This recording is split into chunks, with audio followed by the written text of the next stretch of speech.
Hi guys, Big Model here. I've got a quick unboxing of a Sabertooth 990FX R2 motherboard for you. I personally love the Sabertooth range. They're usually a bit too pricey, but this one was well under the £150 mark. It seems that prices dropped quite considerably at a lot of retailers recently, so I'm putting this bad boy in a much lesser gaming PCs than it used to go in. It used to only really go in the extreme stuff. Yeah, let's get on with it. I mean, straight away you'll notice it's plastered with badges about how the Ultimate Force stuff. It's Windows 8 ready. Not that I'll be putting Windows 8 on it because I hate Windows 8. It's got this little fold-up panel because there is literally too many things to shout at about this board. I'll try and get you a close-up of them, but unless you're on a really good monitor, you're not going to be able to see these.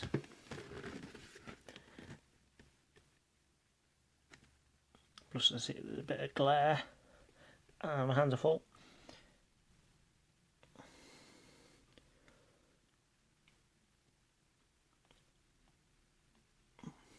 That's the best I can do with the camera where it is.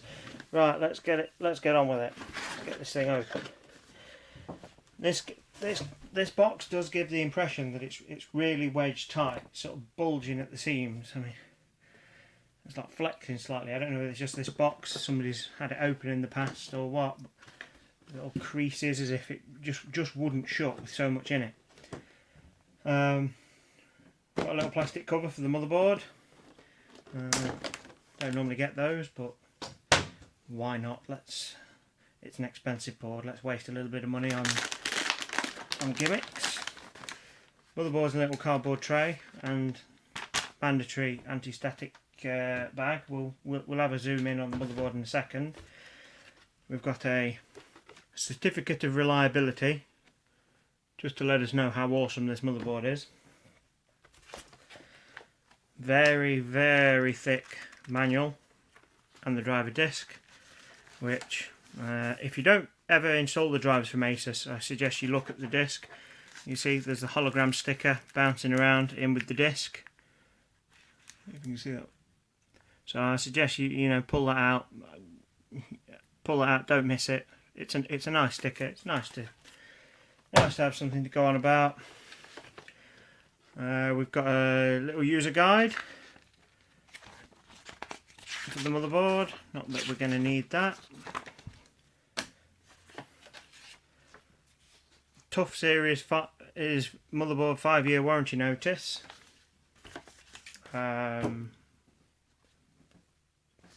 More paperwork.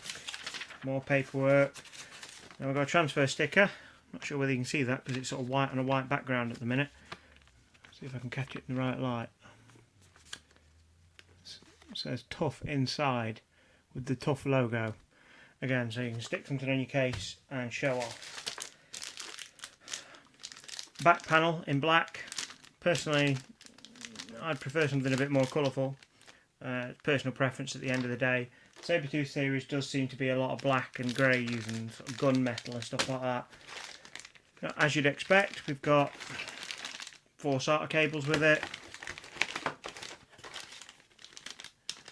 SLI bus.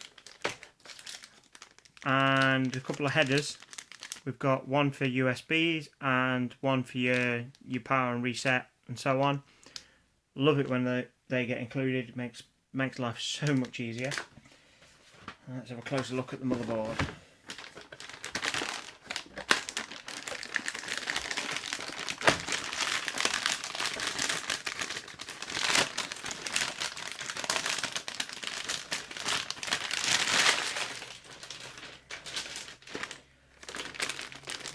As you can see, on one of these motherboards, they're covered in heat sinks.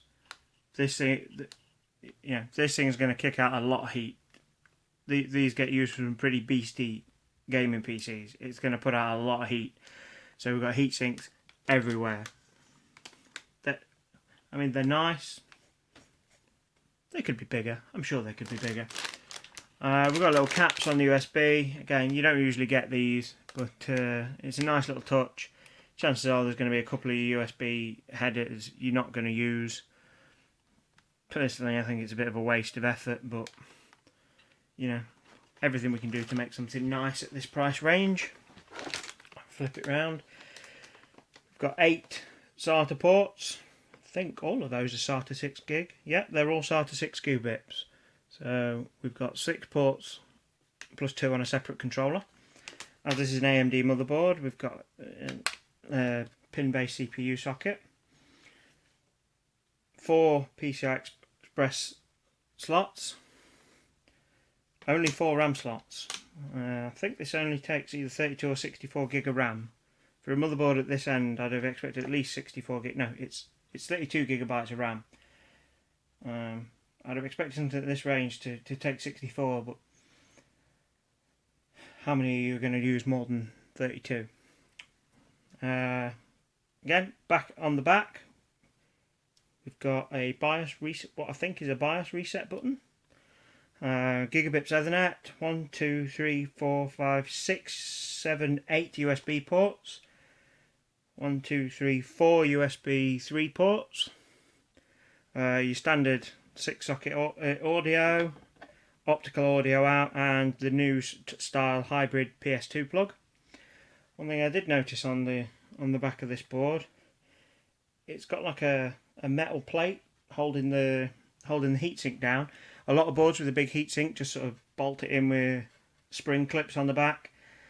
They can wobble about a bit. They're not quite as secure as they should be. Can you get a clear view of that? You see we've got this big metal strip on the back. I imagine that helps to work as a heatsink, but it's just nice to have something that's really firmly clipped on. That's pretty much it. Time for me to get off and get this PC built. And I'll post some benchmarks when it's done. See you all soon.